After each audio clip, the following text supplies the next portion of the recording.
Are you an interdimensional traveler? Have you been dumped into place you don't remember? This guide is written by an interdimensional traveler for fellow interdimensional travelers, or for people who find themselves moving from dimension to dimension. How can you tell if you're an interdimensional traveler? Look at yourself in a mirror. If you are in some sort of human form and the looking glass returns any sort of reflection, then, for reasons that will soon be explained, you are an interdimensional traveler. If the mirror does not return your reflection, then you are definitely an interdimensional traveler and probably know it. You have always been an interdimensional traveler.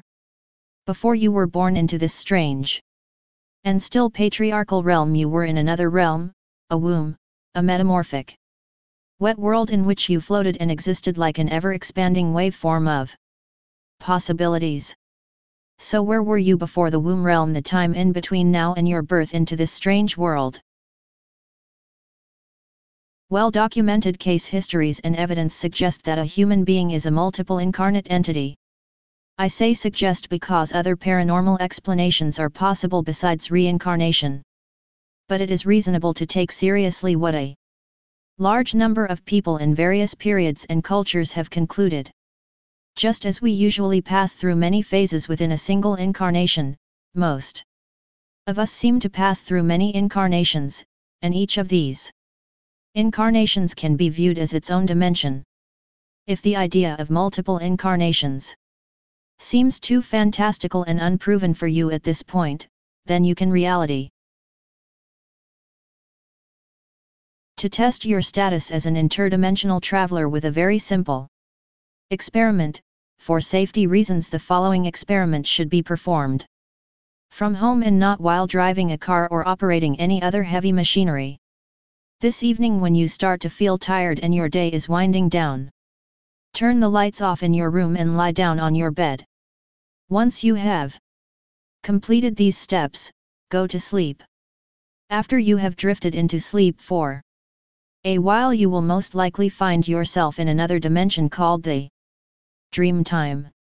This dimension has a different physics than that of the waking time. Gravity is not so relentless and you can fly if you wish. Time drops its linearity, that dread ticking of the clock, and becomes far more flexible and bendable.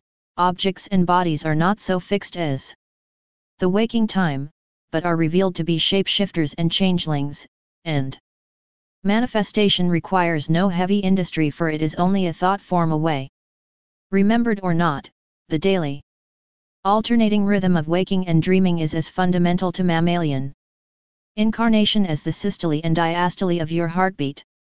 Interdimensional traveling is actually more fundamental to your existence than your heartbeat. Because one day your heart will stop beating, but you'll still be an interdimensional traveler. Note, even if you don't believe in reincarnation, from the point of view of eternity, once you have ever been an interdimensional traveler, then you always are in eternity. Everything that has ever existed always exists. In other words, your lifetime doesn't have to persist throughout eternity to be part of eternity. So just the fact that in this incarnation you alternated between waking and dreaming dimensions means that you are always an interdimensional traveler. But maybe you're the sort that doesn't remember your dreams, and although you realize that REM sleep is a neurological necessity, the dream time does not seem particularly real to you. If that's the case, try a different experiment. Have a conversation with someone to whom you are connected by inner ties. Look into that person's eyes. Can you sense that this other person is like his or her own dimension, an ever-shifting nexus of strange elements with its own timeline and unique inner content generated by a multi-layered psyche? A deep relationship is an impingement and overlapping of dimensions. Behind the eyes of the other you can glimpse an individualized culture, an inner climate and weather system of shifting moods, evanescent feelings and glittering thought forms. If you can do this, you are ready for the next step.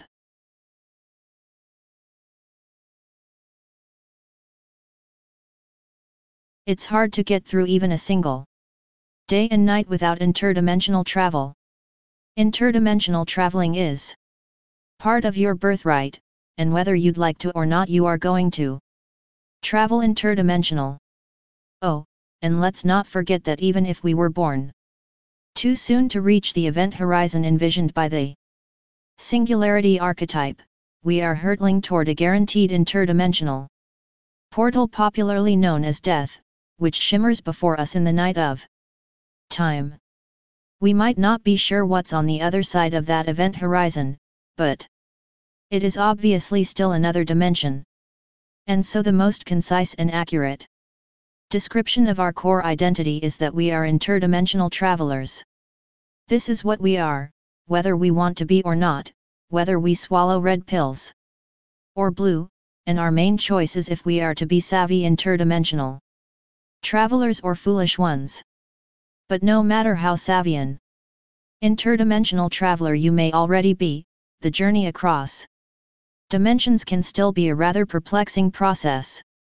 This guide, which contains insights gleaned by a fellow interdimensional traveler, is offered in the hope that it can provide some assistance to you on your travels, whether the event horizon you cross is personal or a species-wide singularity.